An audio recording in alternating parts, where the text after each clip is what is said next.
done hurriedly, and some of us who have been suffering in squeezed offices, then we are relocated to other offices. Mr. Speaker, I would cry also for justice of those staff members who are victimized because they allowed media to expose that which was hidden. Mr. Speaker, as many of us have said, let us clean our house first.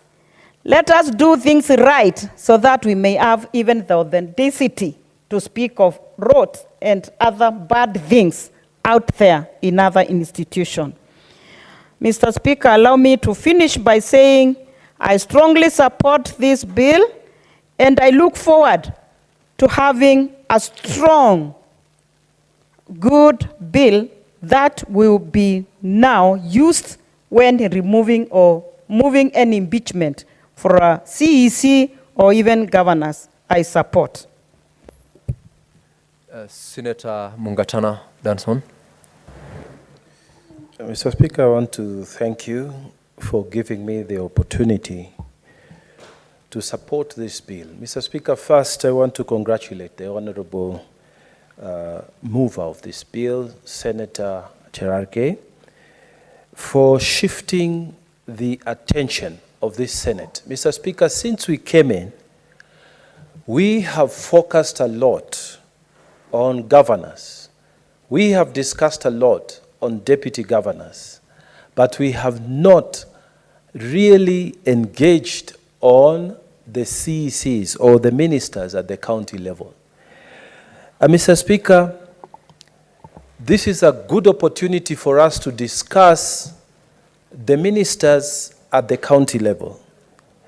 I fully support the protection of the ministers at the county level. Mr. Speaker, increasing the threshold for removal of ministers at the county level makes that office be respected, Mr. Speaker. And Mr. Speaker, respect and protection is critical for the performance of their duty at the county level. Mr. Speaker, we in Tana River have had the sad experience of having a CEC who has gone for a formal engagement, and the driver tells you, you know, I've been asked to take the car back by the governor. And so the CEC finishes his work, her work, and finds that he has no car to take him back to station. Why? Because the governor has ordered that vehicle to go back to station. The lack of respect, the lack of protection for CECs has hampered the execution of their duty. So, Mr. Speaker, this amendment that gives focus on the offices of the CECs in our county is a good amendment. Mr. Speaker, in fact, I dare say it's a historic amendment. Why I say so, Mr. Speaker? Because many years to come, 50 years to come, Mr. Speaker, these ministers are going to be offices that are highly respected. People who form policies that will determine how we live in the countryside. People who determine how our lives will happen when we formally retire from public service. Mr. Speaker, when those days come, 50 years from today, 40 years from today, the amendment that we have made in this house today, the law that we are writing in this house today, will serve this nation very well. Mr. Speaker, the offices of CECs, for now, because they have not really asserted their presence, they have been treated like appendages of governors. And this should not be so, Mr. Speaker. I remember in my older life, when we served under President Mwai Kibaki, Mr. Speaker, in those days, ministers used to have full delegated authority. When a minister goes out and says, this road will be built.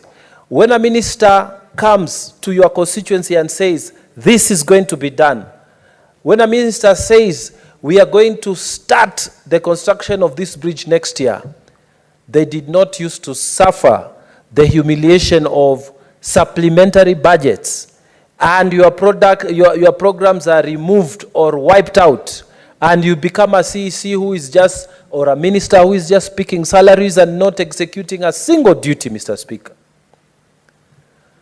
Mr. Speaker, for us to return honor, for us to return respect, for us to return authority to the office of the CECs in the counties, Mr. Speaker, we need to pass this amendment.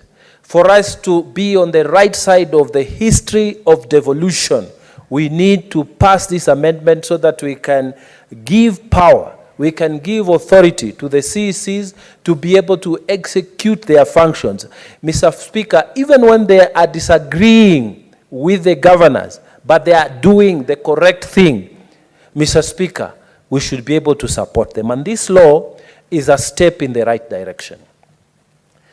Mr. Speaker, in Senates of future, we should have, in fact, laws that specifically deal with the authority of CECs.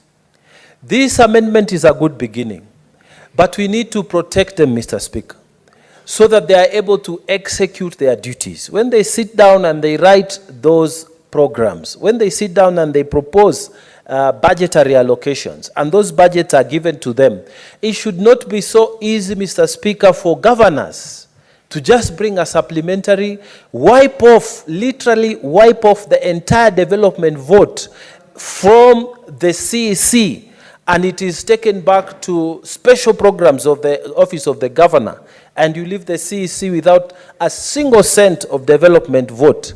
Mr. Speaker, we are not doing fair. We are not being fair to the devolution spirit in this country.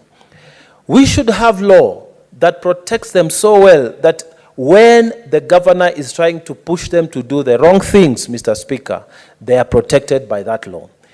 This law today is a beginning.